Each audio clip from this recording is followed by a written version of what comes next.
میں آپ کو ایک مثال دیتا ہوں۔ فرض کریں کہ آپ ایک بڑے سرمایہ کار ہیں۔ آپ کا کام مختلف کاروباروں، صنعتوں اور سٹارٹ اپ میں سرمایہ کاری ہے۔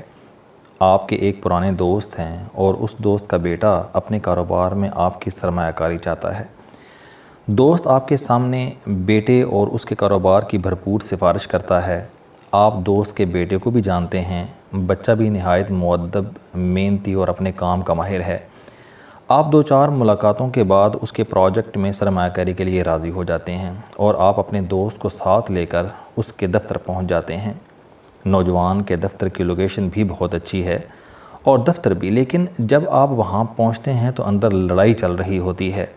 کمپنی کے 3-4 پارٹنر ہیں اور تینوں ایک دوسرے کو گالیاں دے رہے ہیں۔ دفتر میں کرسیاں اور میزیں چل رہی ہیں اور لائٹس توڑی جا رہی ہیں۔ آپ یہ منظر دیکھ کر پریشان ہو جاتے ہیں۔ آپ کے دوست کا بیٹا آپ کو فوراً پکڑ کر ساتھ والے کمرے میں لے جاتا ہے، دروازہ اندر سے لاک کرتا ہے اور آپ کی خدمت شروع کر دیتا ہے۔ لیکن اس دوران اس کے پارٹنرز باہر سے دروازے کو ٹھڈے مارنے لگتے ہیں۔ آپ اندر بیٹھ کر ان کی گالیاں بھی سنتے ہیں اور ان کی شدت اور نفرت کو بھی محسوس کرتے ہیں۔ آپ کا دوست اور اس کا بیٹا دونوں بہت شرمندہ ہو جاتے ہیں۔ وہ جی جان سے آپ کی خدمت کرتے ہیں۔ آپ کو وہ دونوں بہت اچھے بھی لگتے ہیں، لیکن سوال یہ ہے کہ کیا آپ ان کی خدمت اور عمر بھر کی دوستی کے باوجود اس پروجیکٹ میں سرمایہ کاری کریں گے، اور یہ سرمایہ کاری بھی 30-40 ارب ڈالر ہو؟ مجھے یقین ہے کہ آپ کا جواب نہ ہوگا۔ آپ اپنے دوست کا احترام کریں گے، اس کے بیٹے سے بھی شفقت اور محبت سے پیش آئیں گے، اس کے سر پر پیار سے ہاتھ پھیریں گے۔ یہ جب بھی آپ کے پاس آئے گا آپ اس سے ملیں گے، اس کی خدمت کریں گے اور اسے 2-4 ملین ڈالر بھی دے دیں گے، لیکن جب انویسٹمنٹ کی باری آئے گی تو آپ صاف انکار کر دیں گے۔ کیوں؟ کیونکہ آپ جانتے ہیں کہ اس کمپنی میں آپ کا پیسہ برباد ہو جائے گا۔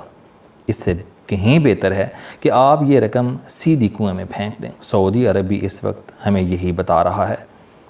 ہمیں توقع تھی کہ سعودی ولی عہد پاکستان آئیں گے اور ملک میں سرمایہ کاری کا وہ سلسلہ شروع ہو جائے گا جس کا وعدہ برادر اسلامی ملک نے ہم سے کیا تھا، لیکن پرنس محمد سلیمان کا دورہ آگے سے آگے ٹلتا جا رہا ہے۔ کیوں؟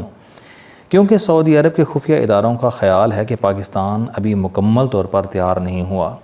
ملک میں پارٹنرز کی جنگ جاری ہے، لہٰذا یہاں آنے کا ابھی کوئی فائدہ نہیں، اور ان کی یہ رائے غلط بھی نہیں۔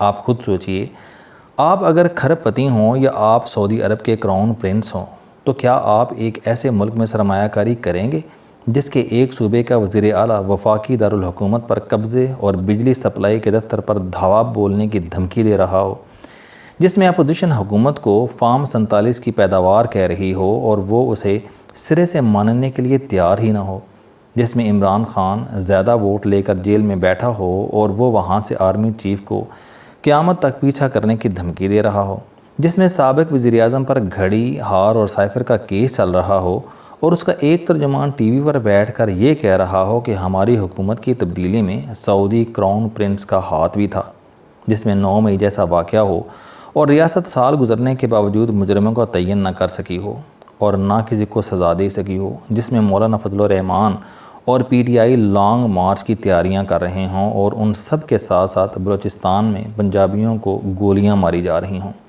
دہشت گردی عام ہو، ججوں کی پگڑیاں فٹ بال بنا کر ان کے ساتھ کھیلنے کی دھمکیاں دی جا رہی ہوں اور سپریم کورٹ 57,000 مقدمات کی گٹھڑی پر بیٹھ کر سیاسی مقدموں کے فیصلے کر رہی ہو اور سیاستدان روز عدلیہ کو آنکھیں دکھا رہے ہیں، اور اس تماشے کے ساتھ ساتھ پارلیمنٹ ہاؤس میں روز دنیا ماں بہن کی گالیاں سن رہی ہو اور مردوں کو قبروں سے نکال کر پھانسی دینے کے اعلان دیکھ رہی ہو۔ آپ خود بتائیے، اگر آپ پرنس محمد سلیمان ہوں تو کیا آپ اس ملک میں سرمایہ کاری کریں گے؟ نہیں کریں گے۔ چنانچہ ہمیں حماقت کی نیند سے جاگنا ہوگا اور کسی ایک ایسے شخص یا عہدیدار کو آگے بڑھ کر باپ کا کردار ادا کرنا ہوگا جو سب کو اکٹھا بٹھا سکے۔ اگر چیف جسٹس یہ کوشش کر لیں تو یہ زیادہ مناسب ہے۔ یہ تمام سٹیک ہولڈرز کو اکٹھا بٹھا کر کوئی فریم ورک طے کر دیں، ماضی کی غلطیوں کو دفن کر دیں اور سب مل کر آگے کا سفر شروع کر دیں تو شاید سفر کٹنا شروع ہو جائے، ورنہ ہم مکمل تباہی کے دہانے پر کھڑے ہیں۔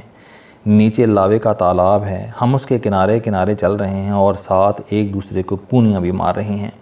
یہ معاملہ آخر کتنی دیر چلے گا؟ ملک کی حالت یہ ہے کہ وزیر اعظم نے 2 دن قبل اکنامک ایڈوائزری کونسل بنائی۔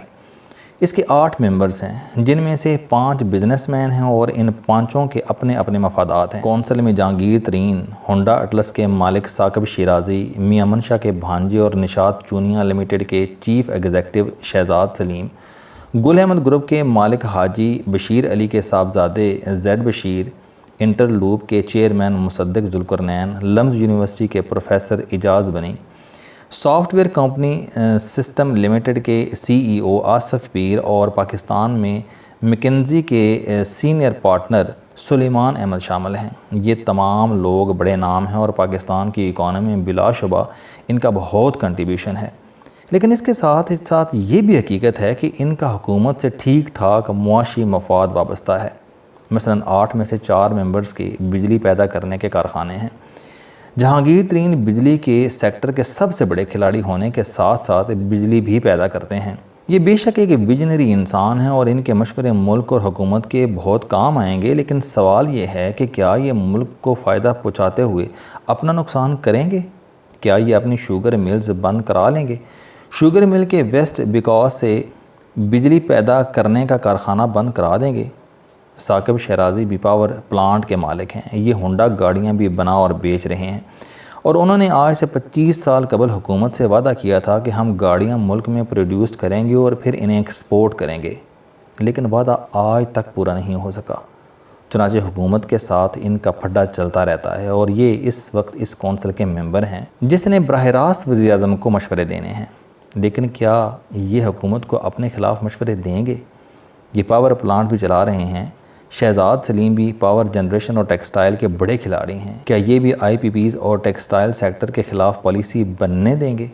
زید بشیر گل احمد گروپ سے تعلق رکھتے ہیں، یہ حاجی بشیر کے صاحبزادے ہیں۔ یہ ایک طرف پاور پلانٹ کے مالک ہیں اور دوسری طرف انہوں نے دبئی میں بھاری سرمایہ کاری سے ٹیکسیوں کی کمپنی بنا رکھی ہے، جس میں اس وقت لگ بھگ 1000 گاڑیاں ہیں۔ کیا یہ بھی آئی پی پیز کے خلاف پالیسی بننے دیں گے؟ کیا یہ دبئی میں 1000 گاڑیوں کی کمپنی بنا کر حکومت کو ملک میں سرمایہ کاری کا پلان بنا کر دیں گے؟ اعجاز بنی لمز کے پروفیسر ہیں، یہ کتنی بڑی توپ ہیں، آپ لمز کے پروفیسرز اور طالب علموں سے پوچھ لیں۔ سلیمان احمد کی کمپنی مکنزی FBR کی ڈیجیٹلائزیشن کر رہی ہے اور یہ اس کاروباری سمجھوتے کے ساتھ وزیر اعظم کی ایڈوائزری کونسل میں بھی شامل ہے۔ تاہم کمپنی میں 2 لوگ بہت اچھے اور سیلف میڈ بھی ہیں، مصدق ذوالقرنین اور آصف پیر۔ مصدق ذوالقرنین جرابوں کی سب سے بڑی کمپنی انٹر لوپ کے چیئرمین ہیں اور ان کا حکومت کے ساتھ بظاہر کوئی ٹکراؤ نہیں، یہ ویژنری انسان بھی ہیں۔ آصف پیر سسٹم لمیٹڈ کے سی ای او ہیں، اس کمپنی میں عرب ملکوں نے سرمایہ کاری کر رکھی ہے، اس کی گروتھ بہت اچھی ہے اور اس کا بھی حکومت کے ساتھ کوئی ٹکراؤ نہیں، لیکن جو باقی 6 لوگ ہیں یہ براہ راست حکومت اور حکومت براہ راست ان سے متاثر ہوتی ہے۔ چنانچہ حکومت نے دودھ کی مشاورت کے لیے 6 بلے رکھ لیے ہیں۔ میں بزنس مینوں کا حمایتی ہوں، میں دل سے سمجھتا ہوں کہ اگر ملک میں بزنس چلے گا تو ہی ملک چلے گا، بزنس بند تو ملک بند، لیکن اس کے ساتھ ساتھ مالی مفادات کا ٹکراؤ بھی دنیا کی ایک بہت بڑی سچائی ہے۔ آپ اگر ریچھ کو شہد کی حفاظت کی ذمہ داری دیں گے تو یہ تجربہ کامیاب نہیں ہوگا، لیکن آپ اگر اس کے باوجود یہ تجربہ کرنا چاہتے ہیں تو پھر مہربانی کر کے فرا گوگی کو بھی اس کونسل میں شامل کر لیں۔ اس بی بی کی گروتھ ان سب سے زیادہ تھی۔ فرا گوگی نے صرف 1 نکاح کرا کے کھربوں روپے کمائے تھے، چنانچہ اس سے اچھا بزنس ماڈل کیا ہو سکتا ہے؟ آپ اسے بھی کونسل میں لے لیں۔ میرا خیال ہے کہ وہ نہ صرف ملک کو 2 ماہ میں قدموں پر کھڑا کر دے گی بلکہ وزیر اعظم کو بھی مرشد بنا دے گی۔ السلام علیکم، آپ اسٹوڈنٹ ہیں، کوئی جاب کرتے ہیں، کاروبار کرتے ہیں یا پھر آپ گھریلو زندگی گزار رہے ہیں، اگر آپ اپنی زندگی کو بدلنا چاہتے ہیں تو اس چینل علم دوستی پر آپ زندگی میں کامیابی کے لیے جاوید چوہدری صاحب کے موٹیویشنل، سوشل، سیلف ڈسکوری سے ریلیٹڈ اور صحت سے متعلق بے شمار کالم سن سکتے ہیں۔ میرا دعویٰ ہے کہ یہ چینل آپ کی زندگی بدل دے گا۔ اس چینل کا مقصد اچھی باتیں معاشرے میں پھیلانا ہے اور اچھی بات کو دوسروں تک پہنچانا صدقہ جاریہ ہے۔